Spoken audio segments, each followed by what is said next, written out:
বন্ধুরা, পুরীতে আজকে আপনাদের এমন একটি হলিডে হোম দেখাবো যেখানে রুম শুরু হয়ে যাচ্ছে মাত্র 700 টাকা থেকে। তবে সেটা অফ সিজনে একটু রেটটা বেড়ে যায়। তবে নর্মাল টাইমে আপনারা যদি আসেন 700 টাকার বিনিময়ে কিন্তু রুম পাবেন।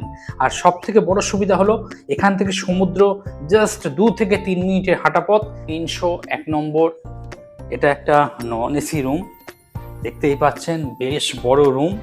যা বেড আছে, মোটামুটি আপনারা 3 জন থাকতে পারবেন। এদিকে আমি টিভি দেখতে পাচ্ছি, টিভি কিন্তু একদম ওয়ার্কিং কন্ডিশনে রয়েছে। এই নয় সাজানো, টিভি কিন্তু রানিং রয়েছে। তাছাড়া রুমের মধ্যে কিন্তু প্রচুর চেয়ার টেবিল আমি দেখতে পাচ্ছি।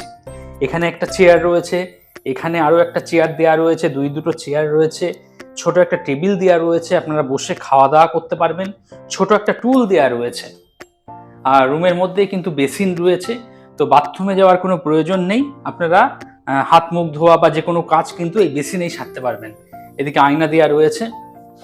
তাছাড়া রুমের মধ্যে একটা ওয়ার্ডরোব দেওয়া রয়েছে, মালপত্র চাইলে আপনারা রাখতে পারেন। এই ওয়ার্ডরোব কিন্তু অনেক হোটেলেই থাকে না, তবে জগবন্ধু হলিডে হোমে কিন্তু আমি দেখতে পেলাম, ভালো লাগলো। এই ওয়ার্ডরোব আপনারা ব্যবহার করতে পারবেন। ওয়ার্ডরোবেও একটা আয়না লাগানো রয়েছে। আর পুরীতে অনেকে এসে রান্না বান্না করে খেতে চাই, সেই জন্য এখানে কিন্তু একটা কিচেনের ব্যবস্থা করা রয়েছে, এবং কিচেনে যা যা বাসন কোসন লাগে সেগুলো কিন্তু সমস্ত কিছু এগুলো ফ্রি দেওয়া রয়েছে।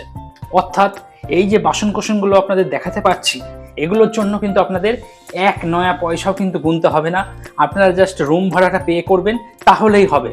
বাসনের জন্য কোনো পয়সা লাগবে না। তবে রান্না করার জন্য যে গ্যাস, সেই গ্যাসের জন্য কিন্তু এক্সট্রা পয়সা লাগবে। সেটা আপনারা যখন আসবেন আলোচনা করে নেবেন, কারণ গ্যাসের রেট এক এক সময় এক এক রকম রেট হয়। ওজন হিসাবে আপনারা গ্যাস নেবেন, আপনারা ব্যবহার করবেন। রান্নাঘরটা কিন্তু বেশ ভালো। দেখুন, এখানে বাসন যা যা লাগে রান্না করতে সমস্ত কিছুই দেওয়া রয়েছে। হাঁড়ি থেকে, কড়াই থেকে, ডেচকি থেকে, থালা, সাঁড়াশি, হাতা, খুন্তি, চা ছাঁকনি, এবং এমনকি সবজি কাটার জন্য বঁটি পর্যন্ত দেওয়া রয়েছে। এদিকে ডাস্টবিন দেওয়া রয়েছে। এছাড়া ছোট্ট একটা ওয়ার্ডরোব করা রয়েছে। এখানে রুটি বেলনা দেওয়া রয়েছে, আপনারা কিছু জিনিসপত্র রাখার হলে এখানে রাখতে পারবেন। আর ছোটর মধ্যে এই হলো রান্নাঘর। হাওয়া বাতাস যাওয়ার জন্য এখানে এক্সজস্ট ফ্যান রয়েছে, ফ্যান চালিয়ে দেবেন। ফ্যান চলছে, কোনো অসুবিধা নেই। আপনার যত রকম তেল, ঝাল, মশলা সমস্ত কিছু এখান দিয়ে বাইরে চলে যাবে। বন্ধুরা, এই ধরনের সস্তায় থাকার ভালো ভালো ঠিকানা আগামীতে আরও আমি আনার চেষ্টা করব। এই ধরনের কাজ চালিয়ে যাওয়ার জন্য আমি আপনাদের কাছে সাহায্য প্রার্থী। আপনারা আপনাদের সাধ্যমতো যে যেমন পারবেন আমাকে সাহায্য করবেন। তাতে কি হবে, আগামীতে আমার কাজটা করতে অনেক সুবিধা হবে।